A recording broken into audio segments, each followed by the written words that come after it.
నమస్తే. భగవద్గీతలో 6వ అధ్యాయం ఆత్మ సంయమ యోగంలో 20వ శ్లోకము. యత్రో పరమతే చిత్తం నిరుద్ధం యోగ సేవయా యత్ర చైవాత్మనాత్మానం పశ్యన్నాత్మని తుష్యతి. సో ముందు శ్లోకాల్లో చెప్పినట్టు భగవానుడు అర్జునుడిని కర్మయోగం ద్వారా చిత్తశుద్ధి సాధించి ధ్యానయోగం అభ్యసించమని చెప్పారు. సో అట్లా ధ్యానయోగం ద్వారా ఒక నిశ్చలమైన మైండ్ ని అచీవ్ చేయాలి. సో అట్లా నిశ్చలమైన మైండ్ ని అచీవ్ చేసిన యోగి గురించి ఇంకొన్ని విషయాలు నెక్స్ట్ 4 శ్లోకాల్లో చెప్తున్నారు.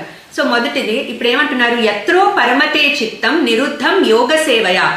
ఇక్కడ నిరుద్ధం అనే వర్డ్ వాడారు. నిరుద్ధ స్టేట్ అంటే ఏంటంటే మనం ముందు శ్లోకాల్లో చెప్పుకున్నట్టు ఎవరైతే ఏ యోగి అయితే తన మనసుని కంప్లీట్ గా కంట్రోల్లో పెట్టుకుని సమస్త కోరికల్ని కూడా ఓవర్కమ్ అయ్యాడో, అట్లాగే తన మనసు కోరికల నుంచి ఫ్రీ అయిపోయిందో, అట్లాగే బయట ఎక్స్టర్నల్ వస్తు విషయాల మీద డిపెండెన్సీ లేదో, అటువంటి యోగి యొక్క మనస్సు నిరుద్ధ స్టేట్ లో ఉన్నట్టుగా చెప్పబడుతుంది. అంటే ఆ మనసులో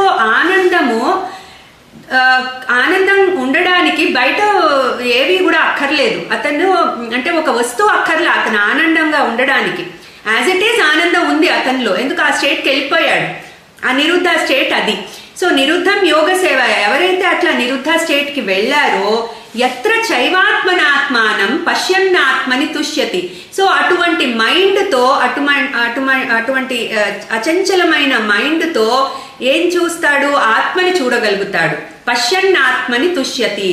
యత్ర చైవాత్మనాత్మానం పశ్యన్నాత్మని తుష్యతి. సో అతని కంప్లీట్ గా అతని కంట్రోల్లో ఉన్న నిశ్చలమైన మైండ్ తో అతని ఆత్మని దర్శించగలుగుతాడు. సో అది నిరుద్ధ స్టేట్ యొక్క దాన్ని ఎలివేట్ చేస్తున్నారు. ఆ నిరుద్ధ స్టేట్ కి వెళ్తే తప్ప మైండ్ మన ఆత్మ దర్శనం అనేది మనకి అవ్వదు. సో అక్కడికి వెళ్ళడం చాలా ఇంపార్టెంట్. ఎవరికైతే ఆత్మ దర్శనం కావాలనుకుంటున్నారో సో నిరుద్ధ స్టేట్ కి వెళ్ళడం ఫస్ట్ అచీవ్మెంట్. అది చెప్తున్నారు భగవానుడు. క్లీం కృష్ణాయ నమః.